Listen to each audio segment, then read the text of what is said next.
นี่คือรับน้อบาดเนี่ยเอ้าคือเป็นรับน้อบาดที่นี่คือหอนย้ำสิไปตลาดตะลีเราคือรับน้อบาดเนี่ยโอ้ยนั่นก็นอนซะขันเฮ้ยมึงอย่ามายุ่งกับกูเอ้านี่มาว่าเมียกูบ่งามได้จังไดเด้อนี่เมียกูผู้ดีก็ดอโอ้ยละมืออีกแล้วเฮ้ยมึงไปไกลๆกูเลยมึงจะมาบอกจังซี่กูฮักเมียกูผู้เดียวโอ้ยพอละมือตีพอเมียกูงามกว่าเมียมึงอีกมึงจะมาว่าเลยเทียบบ่ได้ดอกมึงอ่ะเมียมึงเทียบเมียกูบ่ได้ดอกจำไว้เลยมึงจำไว้มึงกับกูขาดกันไปเลยเมียกูต้องงามกว่าเมียมึงเถอะถ้ากูมีเงิน2,000นี่กูจะซื้อเครื่องสำอางให้เมียกูใส่เมียมึงบ่ได้ใส่คือเมียกูดอกเอ้ยมาใส่กูงึดไหล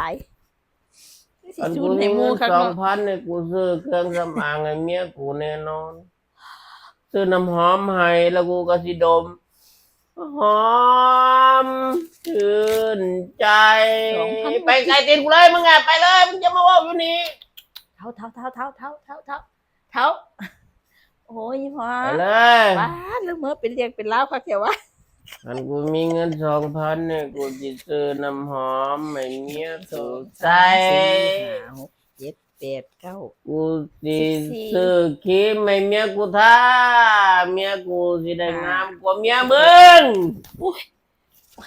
งามกว่าเมียมึงอยู่แล้วเมียกูแต่ว่ากูบ่มีเงินถ้ากูมีเงิน2,000รับรองเมียกูจะต้องงามกว่าเมียมึงเงิน2,000นี่มีได้เท่าซื้อน้ำหอมไม่เมียใส่เพิ่น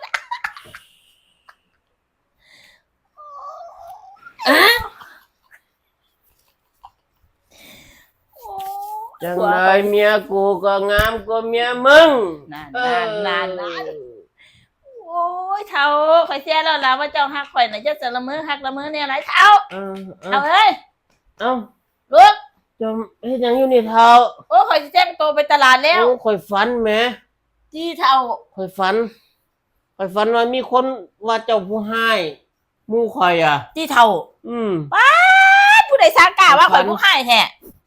แต่ว่าข่อยบอกมันแล้วว่าข่อยสิซื้อน้ำหอมให้เมียข่อยป๊า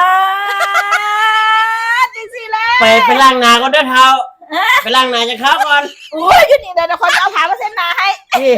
ไปหั่นน่ะ